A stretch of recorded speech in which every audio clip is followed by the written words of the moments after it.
Amigos, buenas tardes. Bienvenidos a Así es. Estamos, como lo prometimos ayer, en la segunda etapa o parte final de nuestro trío de programas del 11, 12 y 13 de abril, recordando los 20 años de aquella gesta. Así es, muy buenas tardes. Tenemos aquí conmigo como estos 3 días y agradecido por tanto a Rafael Uribarri, quien además de estar ayudándome y estar correspondiendo conmigo en este programa, creo que es el que más lo disfruta. Sin duda alguna. Y tenemos desde Lima nuevamente, y gracias por eso, a Carlos Ortega, quien hoy terminaremos del relato que ayer dejamos por la mitad aproximadamente.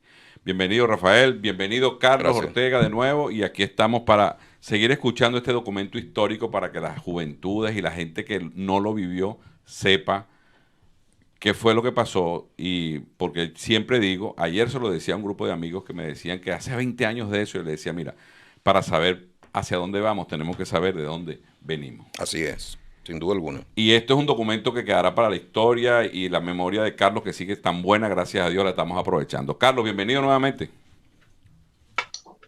Muy bien, muchas gracias al programa Así es, a mi tocayo Carlos y a Rafael Muchas por gracias. esta oportunidad. Y bueno, vamos a darle continuidad a lo que quedó pendiente en el día de ayer y ojalá que logremos cubrir en un alto porcentaje lo que realmente necesita conocer la opinión pública nacional, los venezolanos y a nivel internacional.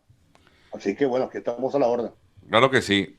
Bueno, si mal no recuerdo, porque la memoria mía sí no está tan buena como la de Carlos Ortega. Ayer estuvimos hablando y quedamos en el momento preciso del corte de las cámaras, de la profesora Colomina, de Rabel, de todo ese momento, y pasamos a lo que nunca pensamos que íbamos a ver tan rápido. Un pronunciamiento del alto mando militar, en cabeza de Lucas Rincón, diciendo que se le presentó la renuncia, la cual aceptó. Ese fue el momento de verdad cumbre de la gesta que comenzó desde diciembre del 2001. Y se llegó a ese momento donde se demostró, por supuesto, que el hombre no era Dios y que tenía pues sus puntos débiles. De ahí en adelante comenzaron, Carlos, quiero que comencemos ahí, en el pronunciamiento del general Lucas Rincón. ¿Qué pasó de ahí en adelante hasta llegar al famoso Carbonazo? Exacto. Bien.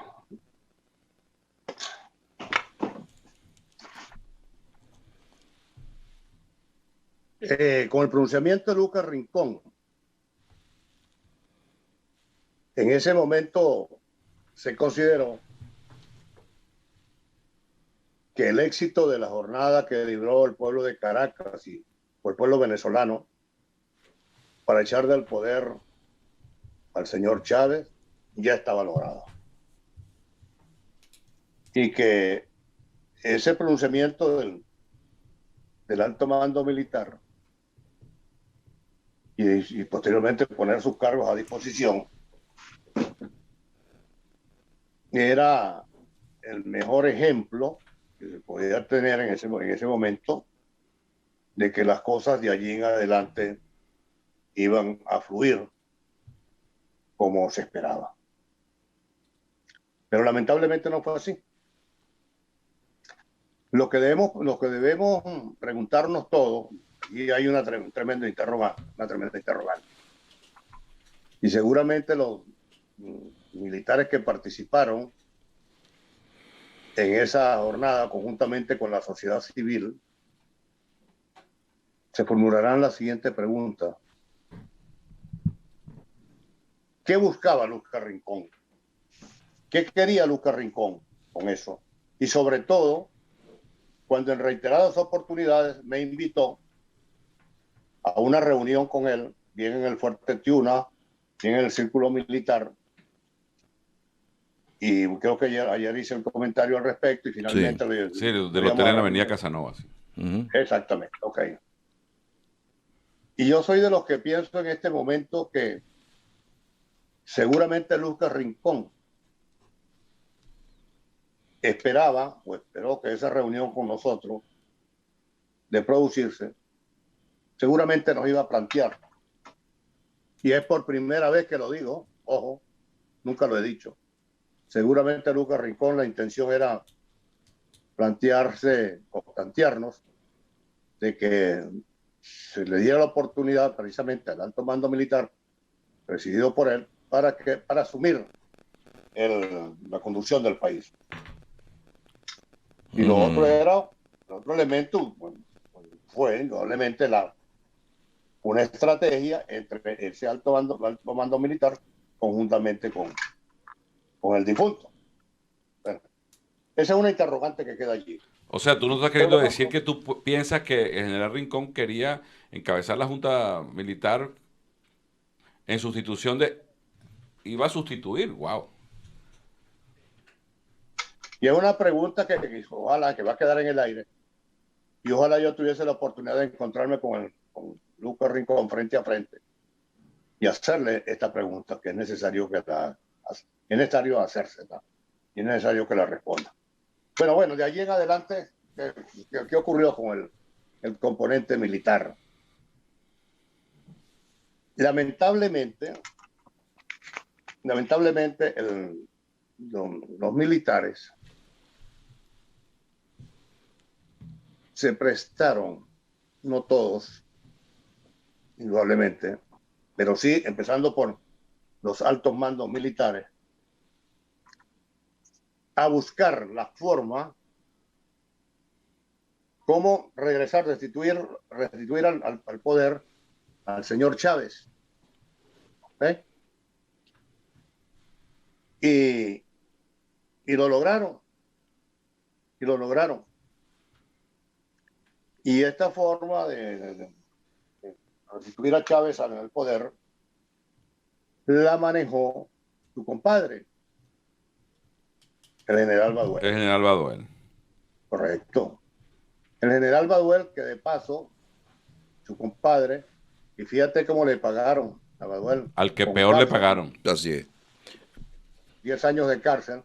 Y la muerte posterior. Y también, y que lo condujo hasta la muerte, hasta su muerte. Bien porque lo asesinaron o bien por una muerte. O porque lo dejaron morir. Exacto. Morir, exactamente. Así le pagaron a Baduel. Y bueno, se restituye Chávez al poder después de la renuncia, después la cual aceptó, que le exigió al alto mando militar. Entonces, ¿qué ha pasado de allí? Los militares, a quien yo considero en estos momentos, y creo que más de un venezolano también lo siente así, son los grandes responsables de que en Venezuela, de que en nuestro país se convirtió en lo que es en el día de hoy. Un país que protege a la guerrilla colombiana, a la FARC, al ELN, al terrorismo internacional,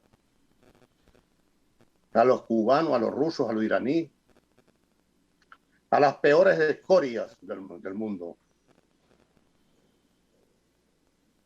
Y esa ha sido la labor desde el 11 de abril hasta la presente fecha del sector de las Fuerzas Armadas Nacionales. Fuerza Armada Nacional, la Fuerza Armada Venezolana, que ayer Chávez y hoy Maduro la convirtieron en una vulgar guarida de narcos corruptos que son una vergüenza para el componente militar nacional e internacional. Eso es lo que es en el día de hoy la Fuerza Armada de nuestro país. Y cuando me refiero a las Fuerzas Armadas, entiéndase bien, todavía quedan, y me los critican mucho, considero que todavía quedan efectivos, institucionalistas, ¿verdad? Identificados por la libertad y la democracia en nuestro país y dispuestos a defender la Constitución de la República. Y muchos de ellos presos también ahorita de las Sí, cárceles. sí. Están en las cárceles. Sí. Muchos de ellos presos, inclusive muchos desaparecidos, ¿verdad? Asesinados. Ahí está el caso del compañero, del capitán Acosta, Arévalo. Sí, se lo mataron. Lo mataron. Sí, pero fíjate, Carlos, volviendo al 11 de abril. Lo llevaron al tribunal prácticamente muerto. Claro. Porque es que han hecho lo que Claro. quieren. Mira, yo he tenido entrevistados aquí que me dicen que la estrategia fue convertir a los militares en cómplices. ¿Por qué? Porque son los únicos que pueden tumbarlos. Entonces los haces cómplices, les haces un expediente, los tienes apuntados siempre y es imposible que se muevan. Pero fíjate, yo quiero volver un momentico al 11 de abril. ¿Ah? En este caso yo diría que sí son cómplices, pero más que cómplices. ¿Quiénes ejercen el poder allá en Venezuela? Claro, se lo entregaste. Los altos cargos de gobierno los tienen los militares. Claro. Y los cubanos. Y los cubanos, exactamente. Sí, es que estamos de acuerdo totalmente con eso. Es una estrategia de sostener. Es que está demostrado que marcha, hambre, no tumba gobierno, sino al final Entonces, tienes que provocar un pronunciamiento militar. ¿Y cómo lo consigue en este momento? Ahora, hay una cosa que yo quisiera apuntar aquí también, Ortega, Carlos, que nos va a dar una imagen y una fotografía también de lo que fue el momento y cómo se proyecta esto a futuro. Fíjate tú lo que pasa ese día, ¿no? Que si tú dices, bueno, que hubo un vacío de poder porque el hombre renunció, ¿verdad? Que eso es un vacío de poder. Y después llega el Carbonazo, que fue la otra situación que vamos a tratar ahora, que vamos a tratar ahora. Pero, ¿qué ocurre allí? A mí se me presenta todo esto, Carlos, como un vacío de liderazgo total en el país. Un vacío de liderazgo político también, donde nadie supo qué hacer.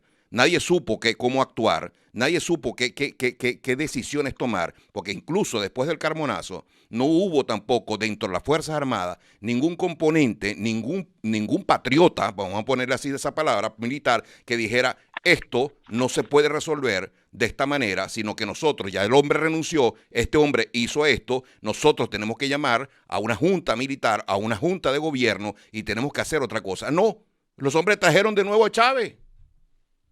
Increíble. Exactamente, por los problemas que tenían allí internamente, el componente militar.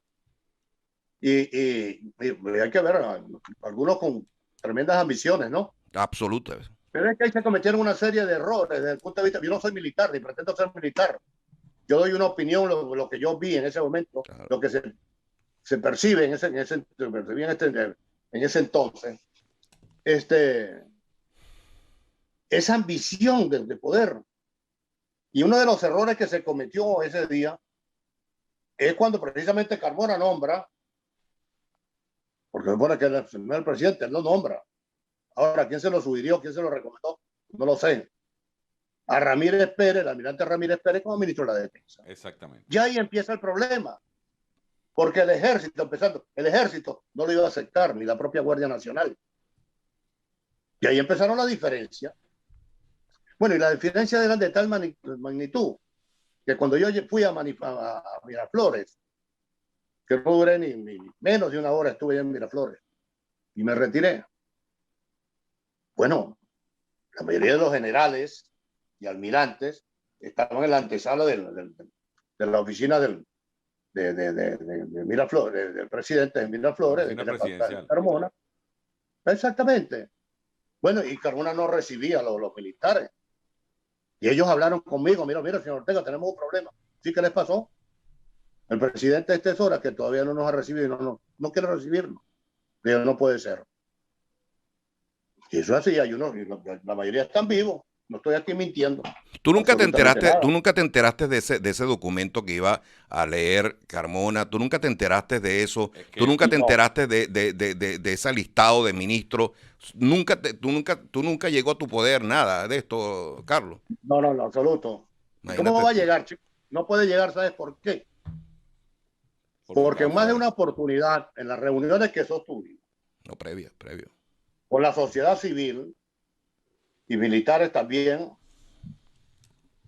activo y en situación de retiro, en más de una oportunidad se nos propuso que era inminente de que ya Chávez caía, que el pueblo lo iba a sacar. Y como en efecto ocurrió, en efecto pasó, de que una junta de transición o una junta de gobierno fuera presidida por mi persona, la cual no acepté. No acepté. Había un compromiso de fe de cámara en la persona de Carmona y de Carlos Ortega, en representación de la CTV, que una vez que el señor Chávez abandona el poder, ya hasta allí dura realmente la actuación nuestra desde el punto de vista político, desde el punto de vista de la política general, no política partidista. Y el señor Carmona se iba para la CTV a atender a sus afiliados, y mi persona me iba a la CTV a atender a mis afiliados, a los trabajadores, al movimiento sindical y a la familia de los trabajadores. Eso era lo que nosotros habíamos acordado. Lo que yo no esperé nunca era que Carmona iba a aceptar posteriormente ser el presidente encargado o el presidente de una Lo que junta de pasa, gobierno. Carlos, es que el tiempo y Entonces, las investigaciones que uno ha hecho, Carlos, eso no puede, se demostró dime. que estaba en camino el golpe dentro del golpe. Y estaban con una estrategia particular los que dirigieron a Carmona. Y eso es lo que, por supuesto, llevó a Carmona a cometer el gran error de dejar a los militares que tenía que tener dentro, los dejó fuera, y después lo obligaron a hacer el carmonazo cuando tenía que haber ido al Congreso, a que declararan la falta absoluta del presidente. Y no tocó la Casa Militar. Y no tocó la Casa Militar. ¿Ah? Te explico del Congreso, porque por ahí hay otra tesis, otra. Ajá. En el Congreso estaba listo, ¿verdad? Preparado para reconocer a Carmona como presidente encargado.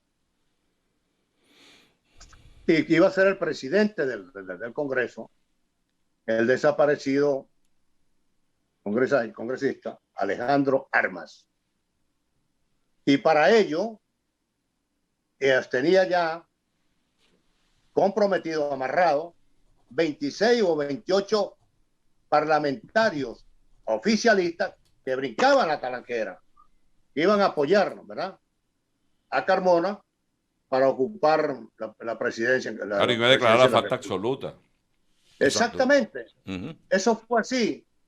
Es más, seguramente el programa lo va a escuchar y lo va a oír la persona responsable, encargada de recoger la firma de los diputados oficialistas que iban a apoyar a Alejandro Armas para la presidencia del Congreso. Esa es la gran verdad. Eso fue lo que pasó allí. Pero lo peor de todo esto es que los propios políticos, los dirigentes políticos, se quejaron igual que los militares que estaban ahí en la antesala de la oficina del presidente de la República, que tampoco los atendía. No los atendía, no hubo. Claro, tenía su propia agenda. Entonces, mira, ¿cómo es posible que una jornada de estas características eche del poder al difunto, al monstruo? Lo más entonces, difícil. Ni me atienden los militares, ni me atiende el sector político. Bueno, ¿y qué es esto? ¿Quién entiende esto? O sea, ahí no había un operador de orden político, de carácter político. Sí lo había, pero lo que había era otra agenda. Había otra gente que dominaba a Carmona para que Carmona hiciera lo que quisieran ellos. Incluyendo, me dicen después que hasta el cardenal te vetó a ti. El cardenal Velasco. No lo sé. Hablando de veto, allí realmente cuando ellos elaboraron o conformaron su gabinete y los nombramientos que tenían que hacer para sustituir los de Chávez, hubo una persona que preguntó, ahorita les digo quién, digo, mira, ¿y dónde está Carlos Ortega? Digo, no, Carlos Ortega no. No, Carlos Ortega, ¿para qué Carlos Ortega? Y voy a pronunciar la frase que dijo uno de ellos. Ese es un huevón. ese le damos cualquier cosita y con eso lo arreglamos. Wow. Eso es la verdad. Vino entonces, y están vivos ambos. No sé si fue Rafael Poleo o Patricia Poleo que le dijo a ellos: se ve que ustedes no conocen a Carlos Ortega, están bien equivocados. Ok, eso me lo dijeron a mí posteriormente. Como también me dijeron que el 11 de abril en la mañana, a primera hora, a las 6 de la mañana, en el programa con Marta Colombina, que le dice con Marcamero y la propia profesora Marta Colombina, de que nos entrevisten a Carmona y a mí conjuntamente. Juntos, pues. Y cuestión que no fue posible. No fue posible. Yo pensé que la entrevista iba a ser conjuntamente, pero Carmona no la aceptó. Carmona, que le dijo a la profesora, y eso me lo dijeron ellos después, para la entrevista fuera conjunta, él se negó, dijo: no. Carlos Ortega, que lo entrevistan ustedes individualmente y la mía individualmente. También pasó eso. O sea, ya se veía el desmarque, Carlos. Porque después tú nos contaste que te pasó como un caballo de carrera en la marcha para irse primero. También entonces había desmarque. Siempre hubo desmarque ese día. Carlos, una pregunta que te quiero hacer. ¿En qué momento te diste tú cuenta de que aquello se había caído? ¿Cuándo te percataste tú? O sea, ¿en qué momento tú dijiste: esto se acabó, esto no va a llegar a ningún lado, yo me desaparezco de aquí o me voy o no sé, yo me desmarco de esta situación? ¿En qué momento lo decidiste? ¿Cuándo te diste cuenta? Mira, yo me doy cuenta de que esto andaba muy mal. Tan pronto llegué a Miraflores. Si cuando tú llegas allí consigues prácticamente comando militar, encabezado por el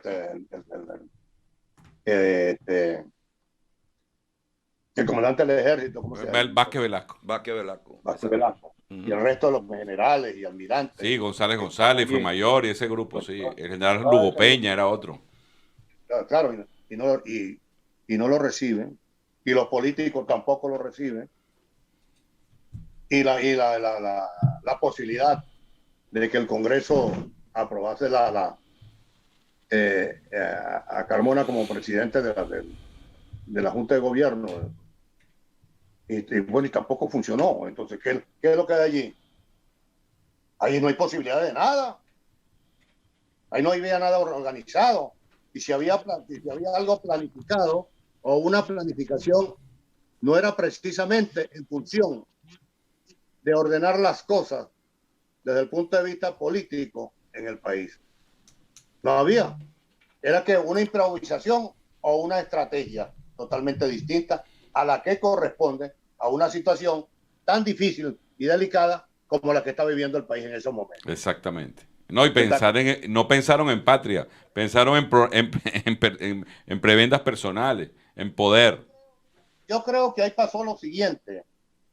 Allí la oligarquía o la derecha, vamos a decirlo así, que son tan responsables, también muy responsables de lo que pasa, en lo que vive el país, cuando consideraron de que este militar bobito, con cara de angelito, que ellos podían dominarlo y hacer con él lo que ellos le viniesen en gana. Ok, el empresariado, parte del empresariado, con Chávez, y le financiaron la campaña. Ok, y después que le financiaron la campaña, que el hombre empieza a gobernar y le da la espalda y empieza a golpearlo, ahí empieza una desesperación precisamente de este sector económico del país, porque la inversión la perdieron. Esa inversión la perdieron porque Chávez los aprovechó al máximo. Claro. Se los chupó, como dicen los muchachos, le quitó los reales, los recursos, y después los dejó en la espalda, les dio la espalda, y quedaron, bueno, como la cabra que parió tres. Sí, señor. Sí, señor. Entonces, fíjate.